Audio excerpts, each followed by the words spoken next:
수요예배 함께 볼 말씀은 계시록 3장 1절부터 3절의 말씀입니다.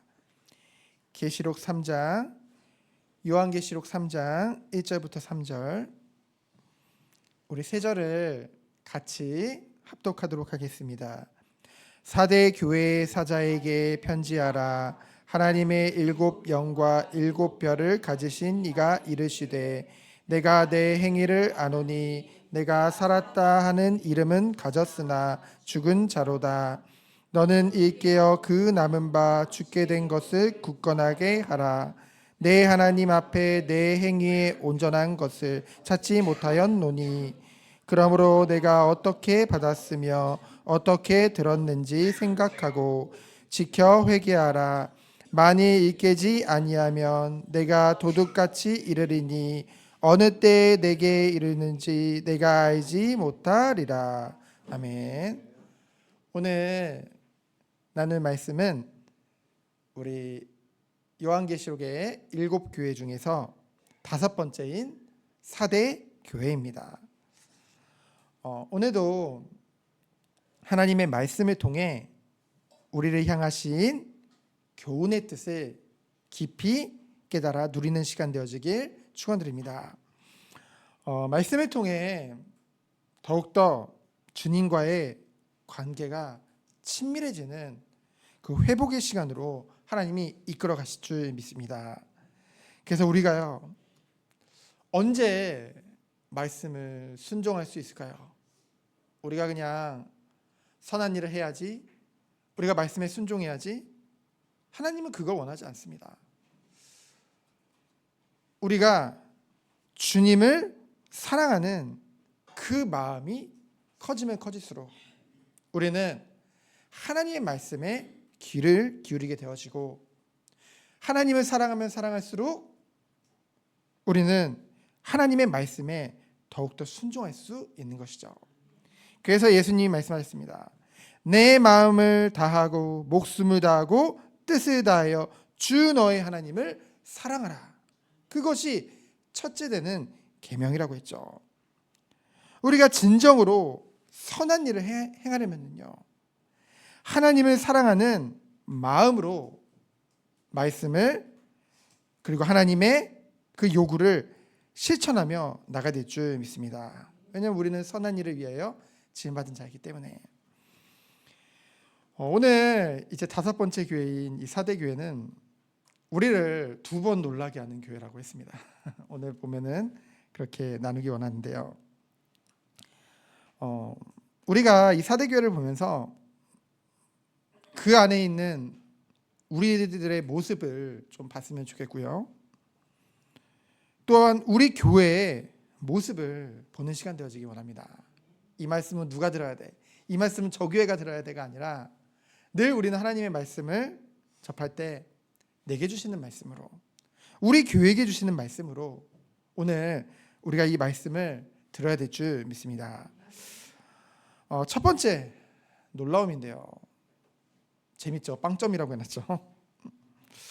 우리 주님의 성품을 보면은요, 주님은 책망에 인색하시고 도리어 칭찬에 후하신 분입니다. 우리가 노력을 하면은 이제 100점 만점에 한 70점 정도는 우리가 노력하는 거에 따라서 이제 받게 되어지죠. 그리고 더 노력하고 더 열심히 하면은 점수가 오르게 됩니다. 근데 하나님은 기본 70점을 주시고 시작하세요. 왜 그런 말을 하냐면은 우리가 성경의 인물들 우리가 보고 있잖아요. 계속 말씀을 통해서. 근데 특별히 히브리서 11장에 보면은 믿음의 선진들에 대해서 나옵니다. 근데 그 믿음의 선진이라 함은 그들이 뭔가 믿음의 본이 되는 그런 한 사람 한 사람을 기록해 놨는데, 여러분이 보시면 알겠지만은 그 한 사람 한 사람을 보면은 이 사람이 정말로 믿음의 사람인가?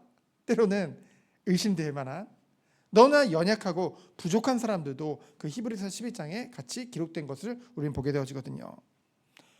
예를 들면은 우리는 아브라함을 볼 때 믿음의 조상이라고 하잖아요. 근데 우리는 그 아브라함이요, 여러 가지 실수한 부분들을 우리는 알고 있습니다. 사실 실수라고 하지만은 불신앙이었죠. 다윗도요, 죄를 지었습니다. 하나님 앞에. 그렇죠? 하나님 마음에 합한 자고 대단하다고 했지만은 많은 연약한 부분들을 우리는 보게 되어졌거든요. 그럼에도 불구하고 하나님은 그들에게 믿음이 있다 말씀하셨습니다.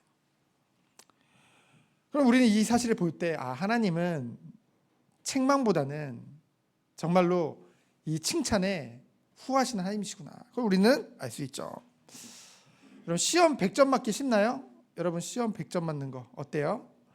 우리 어린이도 앉아있는데 어때요? 100점 맞는 거 쉽나요? 쉽지 않죠. 근데 이 100점 맞는 것보다 더 어려운 게 있습니다. 그게 뭐냐면 바로 빵점이거든요. 왜냐면은 쫙 찍으면은요 어떻게든 한 문제는 맞아요. 그렇죠? 근데 어떻게 그걸 그 수많은 20문제, 30문제 중에서 그 답만 아닌 것을 찍어내는 것은 더 대단한 거거든요. 그 빵점을, 그 어려운 빵점을 한 것이 한 교회가 바로 이 사대교회입니다.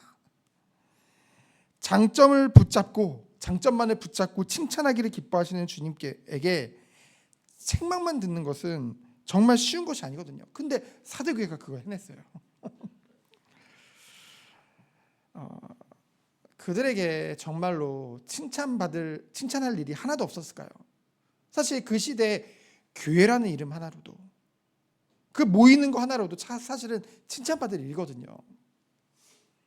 근데 하나님은 왜 그들에게 칭찬이 없는 책망만 하셨을까요?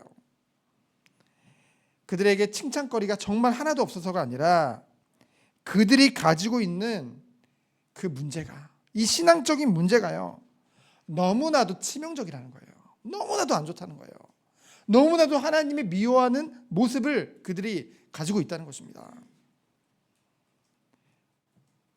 그래서 다른 모든 장점을 무의미하게 만들어버린 만큼 주님이 미워하시는 모습이 그들에게 있다는 거죠. 바로 1절에 있습니다. 뭐라고 했어요? 내가 살았다는 이름은 가졌으나 죽은 자로다. 살았다는 이름은 가지고 있지만은 죽은 신앙이라는 거예요. 죽은 신앙이 문제가 아니라 강조하는 건 뭐예요? 살았다는 이름을 가졌다는 거죠. 실상은 죽어 있는 상태인데요, 스스로 살아있다고 착각하고 있는 거죠. 주변 사람들의 평판에는 살아있을 뿐이지, 그리고 외관상으로는 좋은 신앙인 같이 보이는데요, 그러나 실상은 죽은 사람들이라는 거죠. 사람들의 평판 안에서만 나를 찾는다는 것입니다. 겉만 번지를 할 뿐 속은 빈 깡통이라는 거죠. 그러한 모습을 우리 주님은 못 견디시고, 우리 주님께서도 마태복음 21장과 마가복음 11장에 보면은 무화과 나무 비유 우리 알잖아요. 그렇죠? 예수님도 그 책망했거든요. 그 무화과 나무를 보니까요, 예수님이 보시니까 잎이 무성한 거예요. 그래서 뭔가 열매를 얻고자 가까이 갔더니 잎만 무성할 뿐 열매는 없는 것입니다. 그때 예수님이 어떻게 해요? 그 무화과 나무를 저주하시죠. 그때 제자들이요 의아하게 여깁니다. 왜냐하면 아직 열매를 맺을 시기가 아니거든요. 열매 없는 게 당연한 거거든요. 근데 왜 예수님이 그 무화과 나무를 저주하셨을까?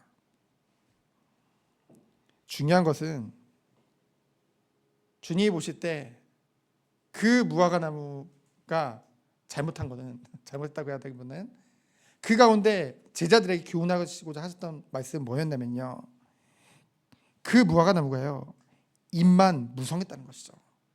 그래서 뭔가 많은 것처럼 자신을 포장하고 있었던 것입니다. 사대교회가 그랬다는 거죠. 이 사대교회를 볼 때, 이 잎만 무성한 무화과 나무를 볼 때 여러분 누가 생각나나요?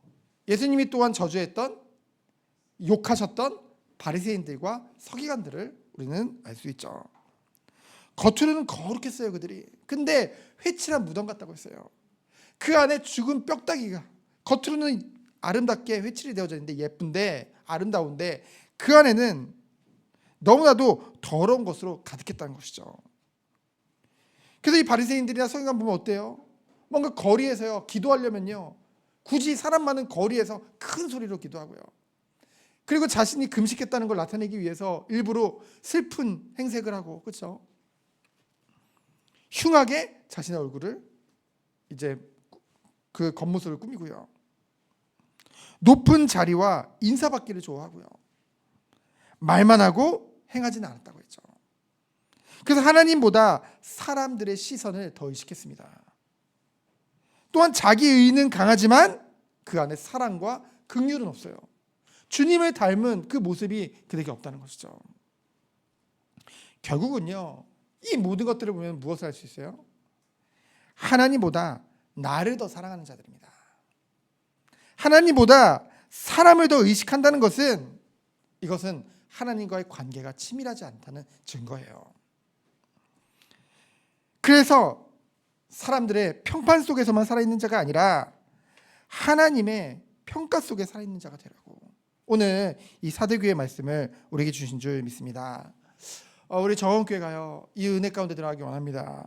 겉만 번지르르한 교회가 아니라, 그렇죠? 겉에서는 무성한데 속을 들어보니 지금 우리 유튜브를 보면 사람이 굉장히 큰 교회 같은데 안에 들어보니까 별로 크지 않은, 그러나 숫자가 중요한 게 아니라는 거죠. 그렇죠? 정말 그 안에 무엇을 담고 있느냐. 한 사람 한 사람을 정말 이 예배를 통해, 이 말씀을 통해 정말 한 사람 한 사람이 더디더라도 주님을 진정 사랑하는 한 사람으로 세워질 수 있도록, 주님을 진정 사랑함으로 말씀에 순종하고 선한 일에 힘쓰는 한 사람, 그리고 영적 공동체가 되어질 수 있도록, 속이 꽉 찬, 그래서 주님을 미워하는, 주님이 정말 미워하는 이 모습 다 내버리고 진정 주님을 사랑함으로 행할 수 있는 그 은혜가 우리 교회에게, 그리고 우리 한 사람에게 있기를 원합니다. 두 번째 놀라운 것은 뭐냐면요, 이러한 결정적인, 이런 치명적인 죄에도 불구하고 하나님께서는 회복으로 나아갈 수 있는 것들을 남겨주시고 그들에게 제시하셨다는 것이죠. 단지 칭찬이 없는 것이지 그 교회에 희망이 없는 것은 아닙니다. 왜냐하면 주님이 그 촛대를 붙잡고 계시거든요. 회복의 길을 말씀하시는 구절은 바로 2절입니다. 남은 바 죽게 된 것을 굳건하게 하라. 다 죽게 된 자리에도요, 회복을 위한 최소한의 가능성은 남아있다는 것입니다. 우리 하나님은요, 언제나 그것만은 남겨놓으시는 하나님이십니다. 그리고 그 남겨놓은 것을 어떻게 하라고 해요? 우리가 굳게 붙잡고 그것을 강화하라고 말씀하시죠. 남겨진 것을 끝까지 지키고 강화시키라고 지금 말씀하신 것입니다. 작은 불씨가 있으니 그것을 살려내라는 거예요. 그 불씨로 회복의 새 역사를 경험하는 자리로 나아가야 될 줄 믿습니다. 어리석은 자들은요, 늘 남겨놓은 것은 바라보지 않아요. 왜냐하면 잃어버린 것에 집중하느라고요. 내가 이렇게 잃어버렸다, 누가 나를 떠났다, 없어졌다, 그것에만 집중하다 보면은요, 하나님이 은혜를 위해 남겨놓은 것을 볼 수가 없어요. 여전히 남아있는 것이 있는데 그것을 붙잡지 못한다는 것이죠. 언제나 하나님께서는 이 희망의 불씨를 남기셔서 반전의 이야기를 만들어가는 것이 이 복음의 이야기고 복음의 능력인 줄 믿습니다. 우리가요, 상실한 것에 대해서, 과거에 대해서 생각하면 생각할수록 마음만 속상한 거예요. 그렇죠? 우리가 주목할 것은요, 남겨진 은혜라는 거죠. 주님은 어떤 경우에도 우리에게 남겨두신 것을 허락하시고 그것을 굳건하게 하고 강화하며 우리 보고 앞으로 나아가라고 말씀하시는 줄 믿습니다.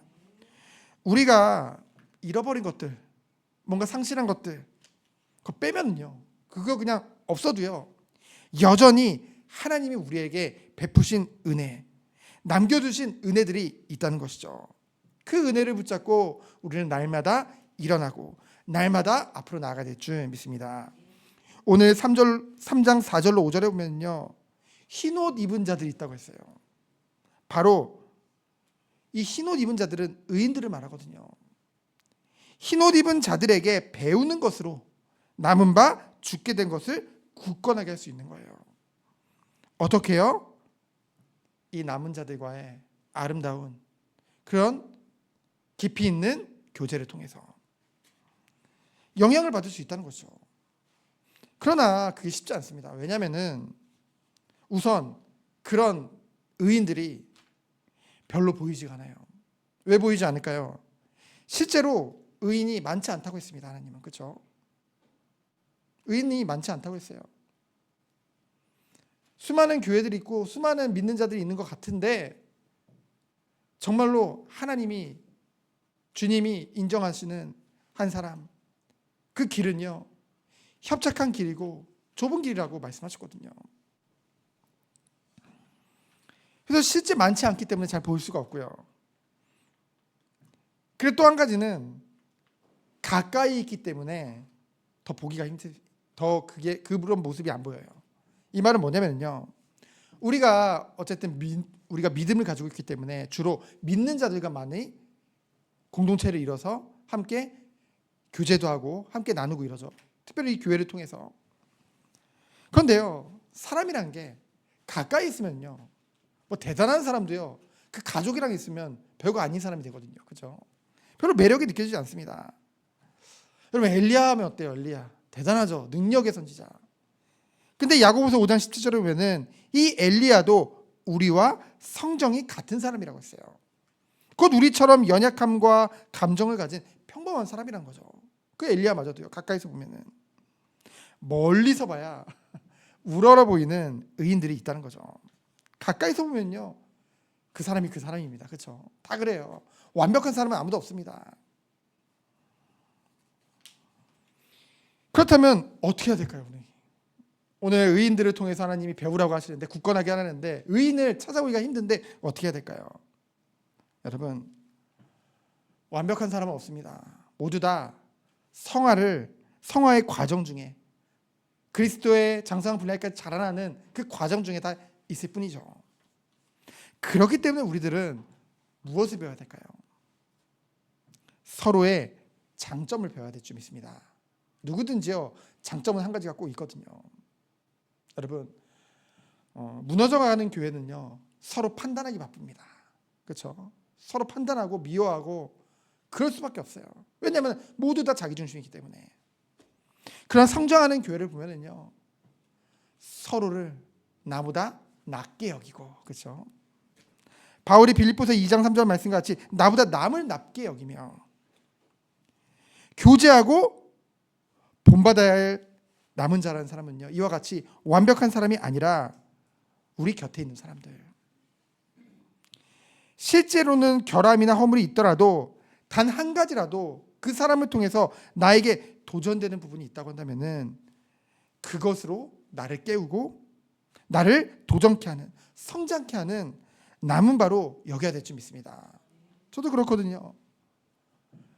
저는 우리 아이들을 통해서도 배웁니다. 저희 아내를 통해서도 배웁니다. 각자 이 한 가족이지만은 다 성격이 다 다르고 다 잘하는 게 또 다 달라요. 그렇죠? 이 사람은 이 부분이 좀 부족한 것 같은데 이 부분은 너무 잘하고, 근데 보통은 부족한 거 가지고 막 그렇게 하거든요. 근데 우리가 그 장점을 봤을 때 저 부분은 배워야겠다. 그렇죠? 제가 예전에 선교를 자주 갔을 때, 필리핀 선교를 자주 갔을 때 제가 막 일주일을 해외 선교를 가더라도 당일날 그 아침에 일찍 일어나 가지고 짐을 싸요. 이해가 안 가시죠? 그런 스타일이에요. 저희 집안 특징인지 모르겠는데 아무튼 다 임박해서 해요. 미리 준비하지 않습니다. 근데 제가 결혼하고 보니까 저희 아내는 막 며칠 전부터 막 준비해 놓는 거예요. 다 짐을 다 싸놓는 거예요. 그래서 왜 저렇게 하지? 왜 저렇게 하지? 이랬거든요. 근데 제가 내동 안 그러다가 한번 그런 적이 있어요. 한번 따라서 전날 짐을 다 싸놨어요. 다 싸놓고 딱 해놓고 이제 잤거든요. 근데 그날 알람을, 제가 혼자 있었어요. 집에 혼자 이제 첫 리무진을 타고 공항으로 가야 되는데 근데 제가 알람을 진짜 10개 가까이 맞춰놨는데 다 끄고 잔 거예요. 알람 여러 개 맞추면 오히려 끄고 잔다고 하잖아요. 나중에 눈을 딱 떠보니까 공항까지 진짜 1시간 안에 가지 않으면 안 되는 거예요. 근데 감사하게도 짐을 싸놓은 거예요. 그렇죠? 그러니까 어떻게 했냐면은 바로 들고 뭐 씻지도 못했어요. 화장실도 못 갔어요. 심지어는 그냥 들고 막 뛰어갔습니다. 무조건. 뭐 머리도 막 떡져가지고요. 그랬는데 결국은 탔거든요. 그래서 갈 수 있었거든요. 그래서 제가 그렇구나, 그렇죠? 그거 한 가지 같이 있으면서 배우게 되어지고. 그래서요, 우리가 가족 또는 교회 지체 안에서도요, 서로 나보다 남을 낮게 여기며 모든 지체들을 통해서 선한 영향을 받는 것이죠. 그때 신앙 공동체는요, 흰옷 입은 공동체로서 서로를 깨우는 사역을 감당하게 되는 줄 믿습니다. 서로 도전을 받아 배우며 그리고 그 부분을 스스로 나를 강화시키며 나아갈 때 그 공동체는 더욱더 건강해지고 단단하게 주 앞에서 자라나고 세워지게 되어진다는 것이죠. 그래서 하나님이 오늘 이 사대교를 통해서 우리에게 주시는 교훈입니다. 우리 저원교회도요, 참 장점이 많은 교회예요. 그렇죠? 그런 성도들의 모임입니다.